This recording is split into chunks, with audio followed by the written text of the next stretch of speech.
Okay. Dear students, good morning to all of you. I welcome you in this lecture. And today we will see different methods of rice crop establishment, how we establish it in the field, in the main field. So learning objectives are issues related to transplanting, how it is done, what are the plus and minus, what are different methods of transplanting, and advantages and constraints of manual transplanting, and there is one technique, seedling broadcasting, and preparation and labeling of fields for direct seeding, how we prepare field for direct seeding. In the last lecture, if you remember, we had discussed about 5 methods of nursery preparation based upon the transplanting method you are going to follow. We have seen wet bed nursery method, dry bed nursery method, your bubble tray method, and some other methods of nursery preparation for SRI or etc. Now we discuss how we establish the crop. So I must acknowledge that most of the presentation is based upon Dr. V. Vala Subramaniam's work, and he is ex-rice agronomist from International Rice Research Institute, and most of the information in this presentation have been borrowed from him. So I must acknowledge his help, and I am thankful to him for making this information available to the students. And now overall goal of the crop establishment is to secure uniform plant population that can produce high yield. So we want the uniform plant population so that we can produce high yield. And not just uniform, we also want the ideal population, the optimum population. We need to work out the optimum population. And most of the time, optimum population can be worked out by seed rate and spacing. In case of direct seeded rice or any crop, you can adjust the population, you can manage the population by seed rate and spacing, manipulations in seed rate and spacing. Similarly, here, if you are transplanting, then number of seedlings and spacing. Number of seedlings in one place and spacing can manipulate the population. Now here, targets of panicles for height. As you remember in practical class, we have seen that panicle number is the most important yield attribute, which influences the grain yield of rice the most. So number of panicles per unit area is the principal yield determining factor. And normally he suggested, Balasubramaniam suggested that in wet season, there should be 350 to 400 panicles per meter square, and in dry season 450 to 600 panicles per meter square. Here dry season means your Rabi season, mostly Rabi season or summer season, and wet season is mostly your Kharif season. Factors affecting number of panicles, how many panicles you can have in 1 meter square area. So this also depends upon tilling capacity of the variety, initial plant population based on crop establishment method, and available nitrogen at tilling. So nitrogen is very, very important for tilling in all grasses, all kind of grasses. If you want more tiller, put little nitrogen and tilling will be initiated. So cereal crops are very efficient user of nitrogen, particularly with respect to tilling. Now you see methods of rice crop establishment. There are, broadly speaking, there are 2 methods. One is transplanting, other is direct seeding. So in transplanting, you can have manual method and mechanical method. Manual method of transplanting means by hands, mechanical method of transplanting by machine, and transplanting is always done in puddled field, and that is possible by 2 ways under 2 kind of things.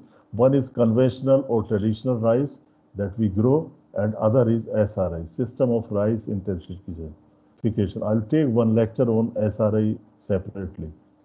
So under 2 methods, traditional means the common method, the existing method of transplanting, and SRI, we go for puddling, otherwise we go for direct seeding.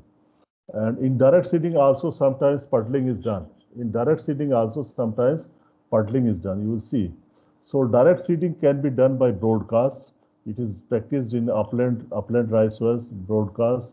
Drilling is also possible. You can drill like your seed, put the seed by seed drill or by plow, desi plow or dibbler, or drum seeding is done. Drum seeding is done. in dry soil, in dry seeding conditions or wet seeding conditions, in aerobic or upland rice or wet seeding with or without puddling. So these are so many variation of establishing rice crop. No, means there are many permutations and combinations of rice crop establishment. So broadly speaking, there are two methods, transplanting and direct seeding. So transplanting, of course, is the most common method in small farms of Asia. It is quite common because farm size is small, and transplanting is very critical factor because proper nursery management is required. You need healthy seedlings and then careful handling of young seedlings for fast revival and early growth after transplanting. Handling should be careful, means they should be transplanted immediately after their uprooting, and they should be uprooted so that their roots are not broken. And then shallow transplanting is important at 1 to 2 centimeter depth. If you put more depth of transplanting, the number of tillers will reduce. And opium plant spacing is 20 by 10. In IARI, we always suggest 20 by 10 centimeter spacing, and in other places it is 20 by 15, 20 by 20, or sometimes it can be 25 by 25 in SRA. System of rice intensification square planting is done, and that can be done by 25 into 25. Normally it is 20 by 10 or 20 by 15. Optimum number of seedling is 2 to 3 seedlings per hill, but now people have reduced it to 1 to 2 seedlings per hill. Now, modified mat nursery seedlings, if you are transplanting for ICM crop, integrated crop management, you need to prepare this mat nursery, which is seedlings are, you can see seedlings in the hand of these women, 16 to 18 centimeter tall, 4 leaves, and no tillers on the seedling.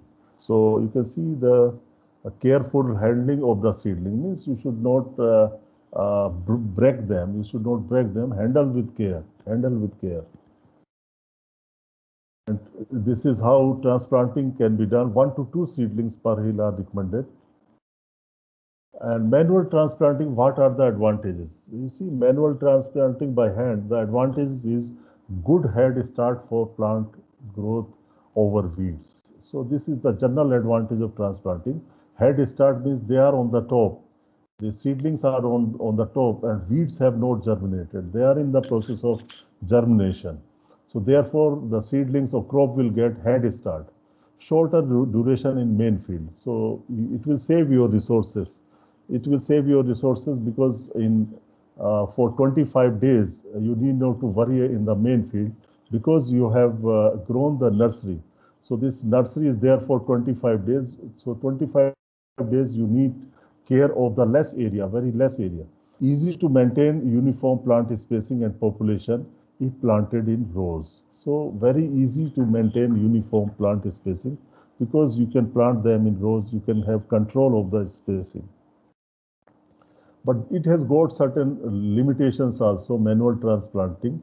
So this is of course tedious and labor intensive, more than 30% day per hectare.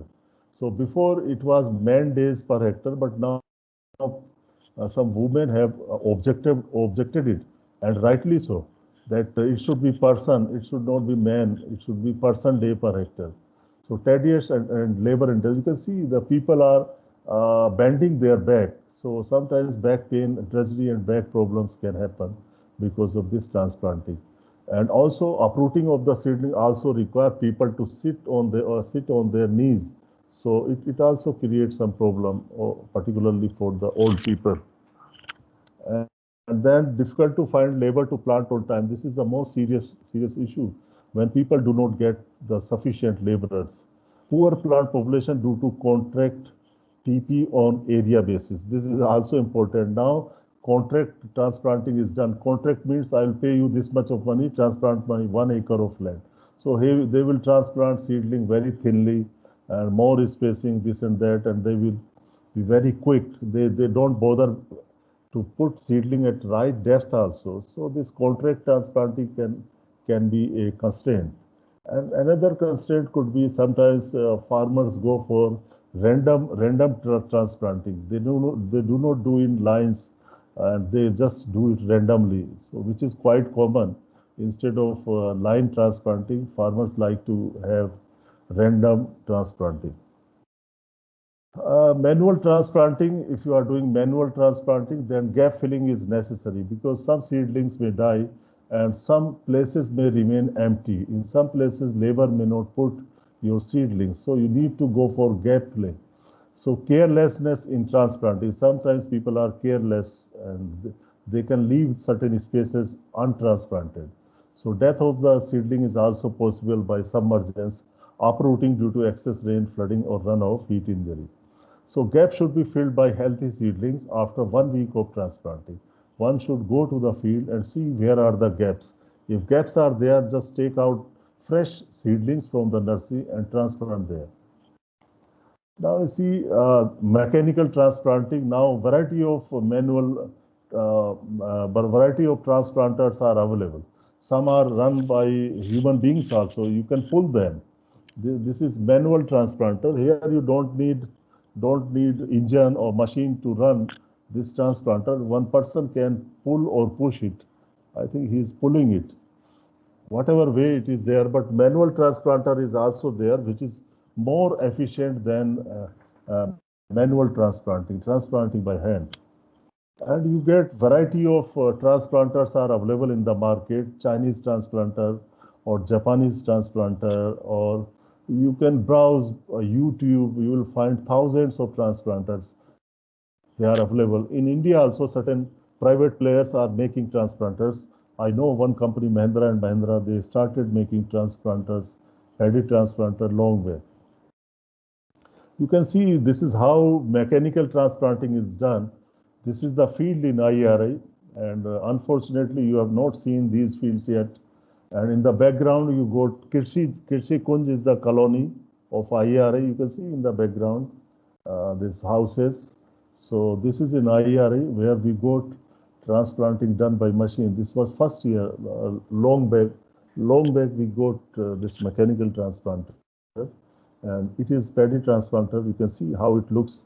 So in this case, you see the engine is on the front side, and then these are the trays where you keep the seedlings, and these seedlings will be transplanted in the field one by one.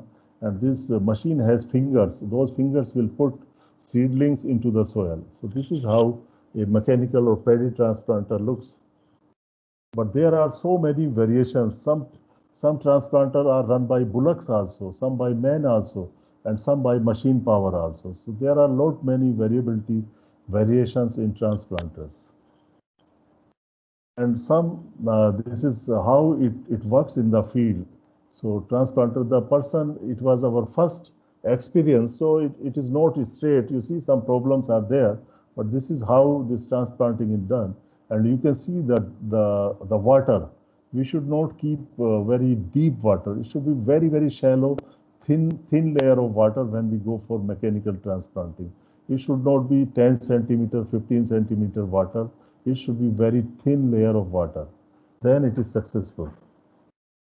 So this is another paddy transplanter. This is how transplanted crops look, and it is as good as your manual transplanted crop. So here the job was done by person who was not expert driver of the transplanter. If you are expert driver, you will always keep the lines straight. So it depends upon the person who is handling it. So there may be some drivers who can make these lines very straight. So now the other method is seedling broadcast. So now I can discuss here certain limitations and advantage of mechanical transplanting. Advantage is that it is very fast method. You do not require many laborers. Only 2-3 people can transplant 1 hectare in, say, hardly in 2 to 3 hours, I think. So it is very fast process, and less laborers are required, and a uniform plant population because machines do not make mistakes. So in this case, uniform plant population can be achieved. There will not be human error in this case. So it has got many advantages. And overall, it is cheaper. It is cheaper than manual method of transplanting. And limitation is that you need to buy these paddy transplanter, which is expensive. So it varies with the kind of transplanter you are purchasing. If it is manual, it may be cheaper. If it is based on machines or engine-based mechanical, it may be expensive.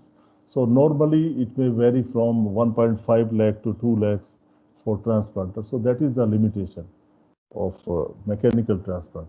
Another method is seedling broadcast. So here in bubble tray, if you remember, seedlings were prepared. So seedlings are prepared in this way.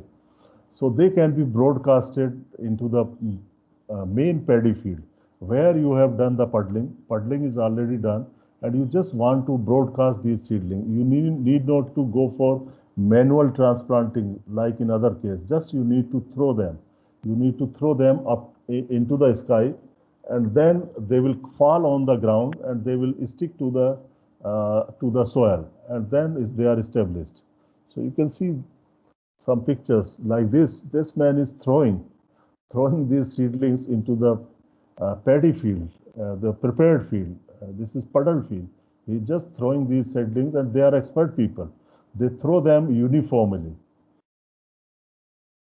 See, now people have developed some machine for these seedling broadcasting in Thailand. So they are using some machines to broadcast the seedlings in the paddy field. And this is how after throwing, and this is also known as parachute transplanting. You throw the seedlings, they fall on the soil and they are heavy. So they insert themselves into mud very easily. So they are established this way. You can have a close look on this picture. So this is how the seedlings which were prepared in bubble tray, they look like on transplanting. So this is the completely transplanted field. So you can see, means in this case, there is no need for much tilling, because in one place you have so many seedlings. There may be about 8 to 10 seedlings in one hill, and then you need less tilling. And it is not possible that under one hill you will have so many tillers, because mother plants are many. So you will have less tilling per plant. But anyhow, this method has been successful, and it has some advantages and some disadvantages also. So disadvantage is that you cannot have uniform plant population.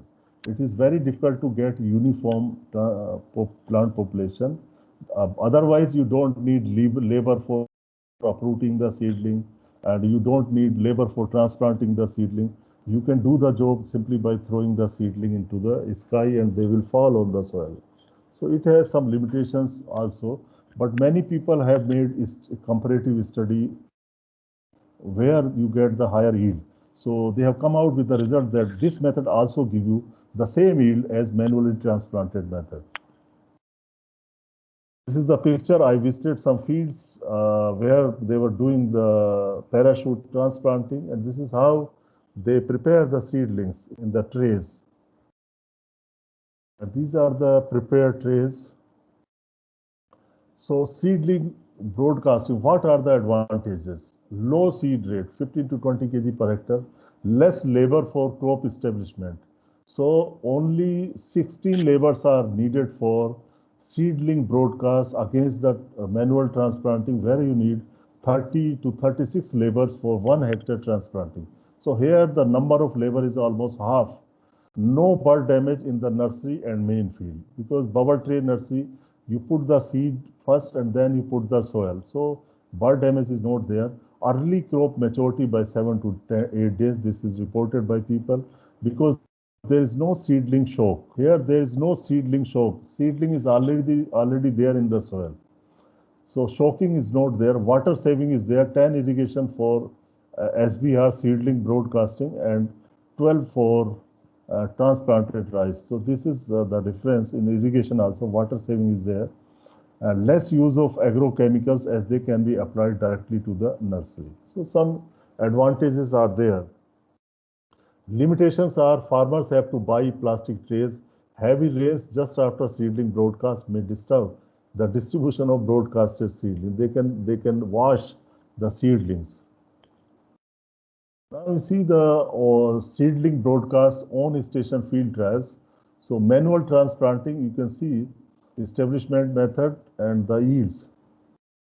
Grain yield in tons per hectare. So you can see in all the manual transplanting, you get 6.09 in wet season and 6.06 in seedling broadcast. So you can see yields are equal. In dry season also yields are equal. If you take the average yields are also equal. So seedling broadcast is as good as your manual transplanting.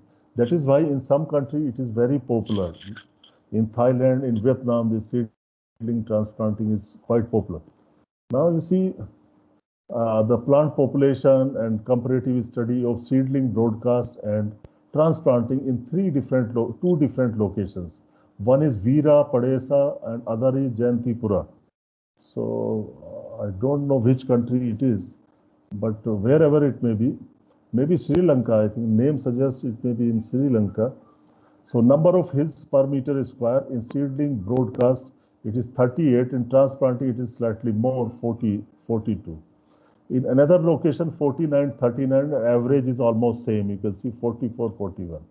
Number of panicles are almost similar. If you see the yield, so grain yield is the main thing. So you can see grain yield under seedling broadcast is little bit higher. In Veera, Padesa, it is 8.8 and 8.5. And similarly, in another location, it is 9 and 8.5. So average is 8.9 and 8.5. So means it is rather proving better than the manual transplantings. Here the yields are about 0.4 tons per hectare higher. 8.9 is the average of seedling broadcast and 8.5 is the transplanting. So you can see 0.4 ton is a good difference. Now labor need and machine cost. You can see transplanted manual, wet or dry bed nursery. So labor need person day per hectare. So here in nursery it is 12 and planting you need 25 to 30 and total will be 37 to 42. So this is a study made by him. By Depot method, if you are doing manual transplanting, you need 6 labor for nursery and 25 to 30 for transplanting and total is 31 to 36. And then modified nursery, you need very less labor in nursery, this is 8 and planting 25 to 30 same. It is same in 3 methods of nursery and then the total labor is 33 to 38. So you can see the Depot method requirement of labor is less and then modified met and then wet or dry bed nursery have highest labor requirement. And now you compare with the seedling broadcast with these transplanted manual. So bubble tray is the nursery method and 8 for nursery, 8 for planting. So total labor requirement is 16 by the seedling broadcast method. And transplanting by machine, maybe you prepare seedlings by Depot method or seedling trays, or you can use any kind of transplanter, but you need 6 man days for nursery and 6 to 7 for transplanting in case of transplanter. In Chinese transplanter, you need 2 to 3 labors, and see Japanese transplanter must have been very automatic, so you need just 1 labor. And hours for transplanting, you can see total hours for seedling broadcast 16, for IRRI walk-on means manual transplanter 12 to 13, and in Japanese transplanter you need 7 labors. So this is how you can compare the labors, and of course machine cost you need to take into account. So this slide says that you need very less number of labors if you are using Chinese or Japanese transplanter. And next is seedling broadcast and highest labor consumption in transplanted manual methods. Now, to some of these methods of crop establishment, you can see transplanting we have discussed, and now we will see direct seeding. Direct seeding is accomplished by drilling and dibbler drum seeding. So broadcast can be done, drilling can be done, dibbler can be used, drum seeding can be done. In upland condition, it is dry direct seeding, mostly dry direct seeding and broadcasting. And in rain-fed lowlands, wet and dry direct seeding, both kind of direct seeding is done. Wet means you can prepare your field the way you prepare for transplanting, means puddling, and then you can broadcast or drill. Here drilling is also possible, broadcast is also possible. If it is dry, then drilling can be done. If it is wet, broadcast is better. However, drum seeding can also be used under rain-fed lowlands. Then irrigated lowlands, if you have irrigated lowlands, then dry direct seeding or drilling can be done. This is aerobic rice actually. And DSR without tillage is also possible. This is also direct seeding and DSR on beds. So these are the two methods in CA practices, conservation agriculture practices. And then deep water, dry and wet direct seeding, both are possible. Even in deep water, transplanting is possible in the initial period. So these are the variations in direct seeding. Direct seeding, depending upon the land and water situation, depending upon the kind of land you have and kind of water situation you have. These two things will decide the method of direct seeding, wet seeding, dry seeding, and so on. Whether you go for broadcast, drum seeding, and so on. So you can see sometimes you will get confused, but there are variety of permutations and combinations for crop establishment in rice. Now we start with direct seeding of rice. Why we need direct seeding? To reduce labor input and residue. You know, in transplanting you need about 37 to 40 labors, and there is so much problem with the labors also. Back pain, health issues are there. To tackle labor shortage and high wages, and other is to establish crops on time, because transplanting, preparation of nursery takes time. So establish the crops by direct seeding. It will save you time. To maintain optimum plant population, we can go for direct seeding.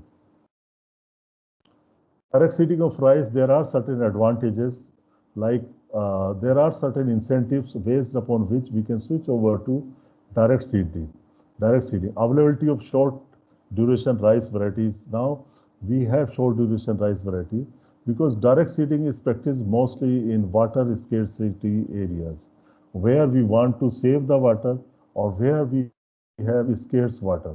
So under those situations, you need short duration varieties. Short duration varieties. If you have long duration varieties, that means your water requirement will be for a longer period. And also long duration variety will require more water. Short duration variety requires less water. So now short duration varieties are available. Therefore, one can go for direct seeding. Availability of cost efficient selective herbicide is there. Now you need not to bother about the weed problem, because weed problem is more in direct seeded rice than in transplanted rice. Therefore, now one can use cost effective or cost efficient herbicides which are available. Faster and easier crop establishment. Here you need not to worry about transplanting at depth and maintaining spacing, this and that. So it is these are the three incentives one can consider for direct seeding. Now, what are the requirements for direct seeding? First is good land preparation and labeling. This is necessary.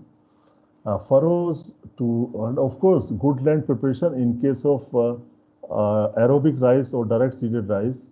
And in case of conservation agriculture or CA-based rice production, direct seeding, you need not to go for any land preparation. Sowing can be done directly into the zero-tilled plots or without tillage plots. Next, you need to furrow to drain water. Saturated soil has to be there because sufficient moisture needs to be there, and otherwise you can apply light irrigation after sowing. So at the time of sowing, there should be sufficient moisture in the soil, otherwise seed will not germinate. If there is not moisture and you have done sowing under dry conditions, then you need to moist the soil after 7 to 10 days of sowing. Varieties should be characterized by early seedling vigor so that it can easily compete with the weeds. Early seedling vigor, fast canopy development so that it can compete with the weeds, and no lodging. And then good quality seeds should be available, should be used. Effective weed control like cultural, mechanical, herbicide, etc. should be used. And those kind of requirements are necessary for direct seeding. And it is possible in two ways, direct seeding, wet direct seeding and dry direct seeding. So in wet direct seeding, you can prepare, you can puddle the soil and then you can broadcast the seed. This is one option. Second option, if you want the line sowing, then you can use drum seeder. So drum seeder is a machine which can do sowing under puddle condition in line. You will see how it is done. And dry direct seeding, the soils are dry, they are well prepared, and you can do the sowing. And if sufficient water is not there, moisture is not there, you can apply irrigation after 1 week of sowing. Now you see well prepared and leveled fields for direct seeding. So on the left side, you have level field for dry direct seeding and other is wet direct seeding. Dry seedings has some benefits, faster and easier crop establishment, less labor need, 1 to 2 versus 25 to 30 for transplanting. Earlier crop maturity by 7 to 10 days because there is no need for transplanting shock here. There is no transplanting shock here. It is once it is sown, it is continuously growing in the same field. More efficient water use and high tolerance to water stress here. Reduced cost of cultivation and reduced cost of cultivation mainly on the water saving, number one. Number two is transplanting. Less methane emission. This has been proved that direct seeded rice has less methane emission than transplanted rice. However, nitrous oxide emissions are more in direct seeded rice than in transplanted rice.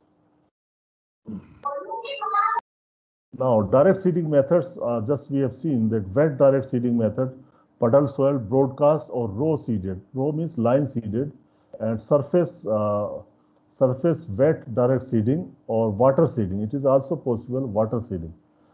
The dry direct seeding is dry land moist soil or broadcast or drilled in rows. Both options are available. You can broadcast in dry soils also, or you can go for line sowing by drill machine or by desi plow. Now you see wet direct seeding. It is broadcasting, most common yet seeding method, wet seeding method. Sprouted seeds are used in this case, and seed rate is very high.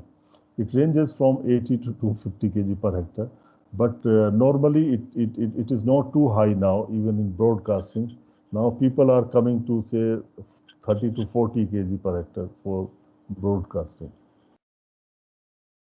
For drum seeding, you can see the pictures, these pictures on the left side corner. One person is carrying or pulling the machine. So this is kind of drum seeding, and it is field is transplanted and you want to sow your seed in the line. So this drum seeder will sow the seed in line. So sprouted seeds can be used, and seed rate is 60 to 80 kilogram per hectare and better plant stand in this case. So this is how drum seeding is done. And you can see these two people here in the picture. They are having Kono weeder. Kono weeder. You can check this machine. This is known as Kono weeder. This is costing about 500 to 600 rupees, and this is a mechanical method for controlling weeds in rice. Kono weeder. Now this is a close-up of drum seeder. So you see there it is having holes, and certain amount of seed is put into these holes, and some calibration is done for seed requirement based upon the wheel. I think you know about the calibration of seed. And then the sowing is done. Direct sowing or direct seeding is done with the help of drum seeder. And in India also, many Krishi Vigyan Kendras are now encouraging use of drum seeder for direct seeding of rice. So it is in practice this in some areas of the country, drum seeder. And the weight is 8 kilogram for this particular drum seeder, and it can carry 12 kg seed.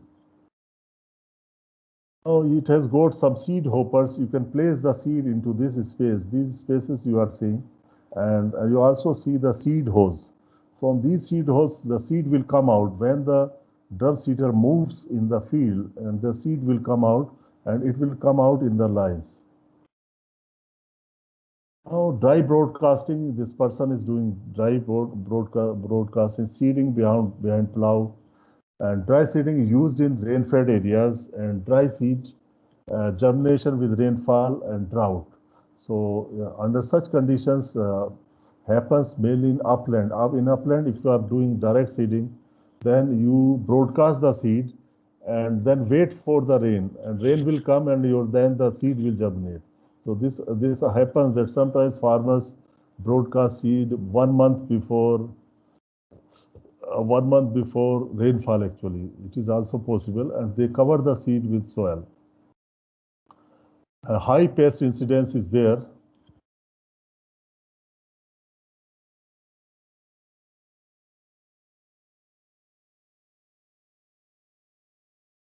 Just continue, you can continue the recording. There was some problem in the net.